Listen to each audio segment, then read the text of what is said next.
Agricultural land includes farms that raise food like corn and beans, as well as farms that raise animals like pigs or cows. Have you ever been to a farm? What kind of farm was it? In the Wills Creek watershed, 23% of the land is used for cows to graze, and 16% is used to raise crops such as corn and wheat. Farmland can be very damaging to a watershed if not taken care of properly. Of course, we all want food and need food for survival. In reaction to this demand, the farmer applies fertilizers and other chemicals to the land in order for the crops to grow big and quick. If misapplied, fertilizer will simply run into the nearest stream after a rainfall. Suddenly, you have chemicals that make plants grow pouring into a stream. What do you think happens? You guessed it. Aquatic plants grow, choking out fish and other critters in the stream. Another problem facing farmers is the grazing of cattle. Cattle, like all animals, need water to survive.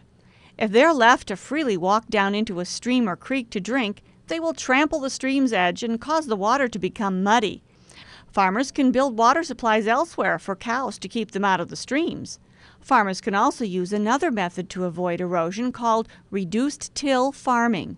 With this method, a farmer does not go through a field before planting and churn up all the soil.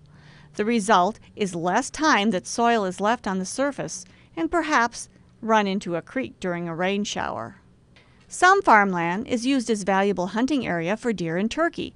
If the farmer doesn't plant right up to the edge of a creek or pond, this edge will grow with wild grasses, not only limiting the amount of soil running into the water, but also providing habitat for birds and rabbits.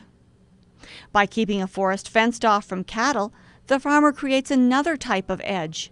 This edge, the place where a forest meets a field, is used by many types of animals, including rabbits, hawks, even little mice. Remember, it's easy to blame the farmer with his big plows and chemical containers and cows. But remember one thing, some information shows that more pollution comes from cities than from farms. With a little education and common knowledge, farming can be beneficial to both you and me and the environment. Click on the picture to the right of this picture to play a game about agricultural pollution. Let's see if you've learned what's good and bad about farms. Once you've completed the game, click on the Take the Challenge link at the top of the page. You might even get a certificate.